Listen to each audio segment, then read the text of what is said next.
Hey guys, I have about 3 hours of sleep, so this is gonna be a 5-minute video. Um, God damn it. The difference between the United Kingdom, Great Britain, and England explained. Now, as an Anglo-Saxon historian, I do believe I subsequently know this answer well enough. England is where the English live. That is not including Scotland and Wales and Northern Ireland. It's that it's like the little part. Well, not really little part. It's the in terms of landmass, it's I think bigger than both Scot than the other parts. I think it's bigger than Scot. Yeah, it's bigger than Scotland. Yeah, it's that part. United Kingdom, however, is the United. The United Kingdom is Wales, England, Scotland, and Northern Ireland. Once I believe it did when Ireland was fully under the control of the English. I think that was also still considered the United Kingdom because some fucking treaty or something. Oh my god, I'm tired. Great Britain is the entire British Isles, I believe. I don't know if that incorporates things outside of the Isles, like the Falklands or something. I don't know. We're gonna find out. Hopefully. I hope.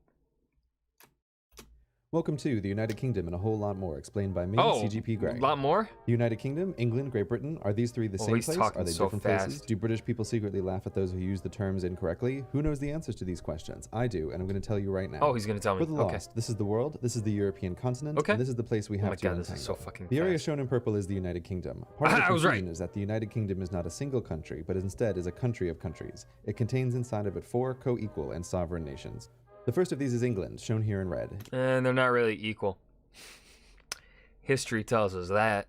England is often confused with the United Kingdom as a whole because it's the largest and most populous of the nations and contains the de facto capital city, London. To the north is Scotland, shown in blue, and to the west is Wales, shown in white. And, often forgotten even by those who live in the United Kingdom, is Northern Ireland, shown in orange. Each country has a local term for the population. While you can call them all British, it's not recommended as the 4 countries generally don't like each other. The Northern Irish, Scottish, and Welsh regard the English as slave-driving colonial masters. No matter what, all 3 have their own devolved parliaments and are allowed to vote on English laws, despite the reverse not being true, and the English generally regard the rest as rural yokels who spend too much time with their sheep. However, as the 4 constituent countries don't have their own passports, they are all British citizens, like it or not. They are British citizens of the United Kingdom, whose full name, by the way, is the United Kingdom of Great Britain and Northern Ireland. So where's Great Britain hiding? Right here. The area covered in black is Great Britain. Unlike England, Scotland, Wales, and Northern Ireland, Great Britain is a geographical rather than a political term. Great Britain is the largest island among the British Isles. Within the United Kingdom, the term Great Britain is often used to refer to England, Scotland, and Wales alone, with the intentional exclusion of Northern Ireland. Dog started barking, so we're gonna go a few seconds back.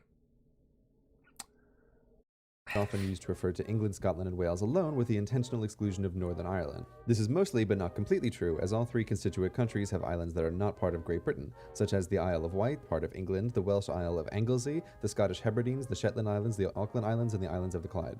The second biggest island in the British Isles is Ireland. It's worth noting at this point that Ireland is not a country, like Great Britain is a geographical, not political term. The island of Ireland contains on it 2 countries, Northern Ireland, which we have already discussed, and the Republic of Ireland. When people say they are Irish, they are referring to the Republic of Ireland, which is a separate country from the United Kingdom. However, both the Republic of Ireland and the United Kingdom are members of the Irish history class right now, even though England in particular likes to pretend that it's an island in the mid-Atlantic rather than 50 kilometers off the coast of France. But that's a story for another time. To review, the 2 largest islands in the British Isles are Ireland and Great Britain. Ireland has on it 2 countries, the Republic of Ireland and Northern Ireland, while Great Britain mostly contains 3, England, Scotland, and Wales. These last 3, when combined with Northern Ireland, form the United Kingdom. There are still many unanswered questions, such as why when you travel to Canada is there British royalty on the money? To answer this, we need to talk about empire. You can't have gone to school in the English-speaking world without having learned that the British Empire once spanned a fourth of the world's land and governed nearly a fourth of the world's people. While it's easy to remember the parts of the British Empire that broke away violently, we often forget how many nations gained independence through diplomacy, not bloodshed. These want-to-be nations struck a deal with the empire, where they continue to recognize the monarchy as the head of state in exchange for a local autonomous parliament. To understand how they are connected, we need to talk about the crown. Not the physical crown that sits behind glass in the Tower of London and earns millions of tourist pounds for the UK, but the crown is a complicated legal entity best thought of as a one-man corporation. Who created this corporation? God did. According to British tradition, I all should power not is be vested in watching God, this and on the 3 monarch is hours of crowned in a sleep. Christian ceremony. God, however, not wanting to be bothered with micromanagement, conveniently delegates his power to an entity called the Crown. While this used to be the physical crown in the Tower of London, it evolved over time into a legal corporation sole, able to be controlled only by the ruling monarch. It's a useful reminder that the United Kingdom is still technically a theocracy, with the reigning monarch acting as both the head of state and the supreme governor of the official state religion, Anglicanism. Such Yeah, are the oddities that arise when dealing with a 1,000-year-old monarchy. Back to Canada and the rest. The former colonies that gained their independence through diplomacy and continue to recognize the authority of the Crown are known as the Commonwealth realm. They are, in decreasing order of population, Canada, Australia, Papua New Guinea, New Zealand, Jamaica, the Solomon Islands, Belize, the Bahamas, Barbados, St. Lucia, St. Vincent and the Grenadines, Grenada, Antigua and Barbuda, St. Kitts and Nevis, and Tuvalu. All are independent nations, but still recognize the monarchy as the head of state, even though it has little real power within their borders. There are 3 further entities that belong to the Crown, and these are the Crown dependencies: the Isle of Man, Jersey, and Guernsey. Unlike the Commonwealth realm, they are not considered independent nations, but are granted local autonomy by the Crown and British citizenship by the United Kingdom, though the UK does reserve the right to overrule the laws of their local assemblies. Are we done now? Almost, but not quite. There are still a couple of loose threads, such as this place, the tiny city of Gibraltar on the southern coast of Spain, famous for its rock, its monkeys, and for causing diplomatic tension between the United Kingdom and Spain. Or what about the Falkland Islands, which caused so much tension between the United Kingdom and Argentina that they went to war over them? These places belong in the last group of Crown properties known as British Overseas Territories, but their former name, Crown Colonies, gives away their origin. They are the last vestiges of the British Empire. Unlike the Commonwealth realm, they have not become independent nations and continue to rely on the United Kingdom for military and sometimes economic assistance. Like the Crown dependencies, everyone born within their borders is a British citizen. The Crown Colonies are, in decreasing order of population, Bermuda, the Cayman Islands, the Turks and Caicos Islands, Gibraltar, the British Virgin Islands, Akrotiri and Dhekelia, Anguilla, St. Helena, the Ascension Islands, Tristan da Cunha, Montserrat, the British Indian Ocean Territory, the South Georgia and South Sandwich Islands, the Falkland Islands, the British Antarctic Territory, and the Pitcairn Islands. For our final Venn diagram, the United Kingdom is a country situated on the British Isles and is part of the Crown, which is controlled by the monarchy. Oh no. Also part of the Crown and the British Isles are the Crown dependencies. The independent nations of the former empire that still recognize the Crown are the Commonwealth realm, and the non-independent remnants of the former empire are the British Overseas Territories. Thank you very much for watching. What? This was way more than I was expecting. Fuck.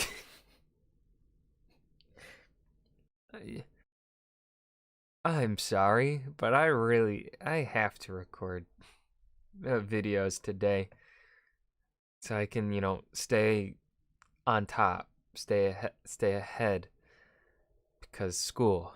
So I had to record today. Fuck.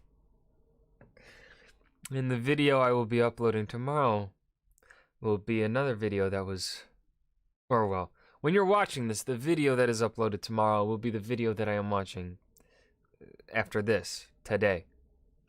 The same day that I have 3 hours of sleep.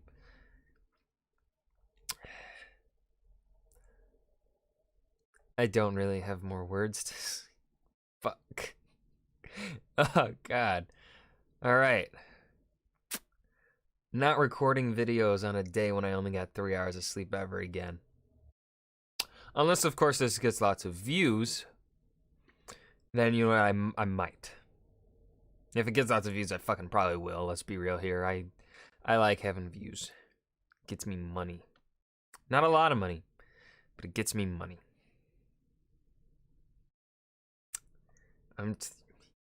Yeah, I already kind of knew the difference.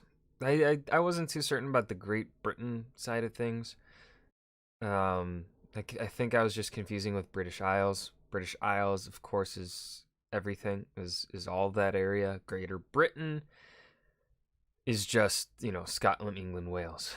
Okay. That was this video by CGP Gray. I hope you guys enjoyed. Yeah, have a good day.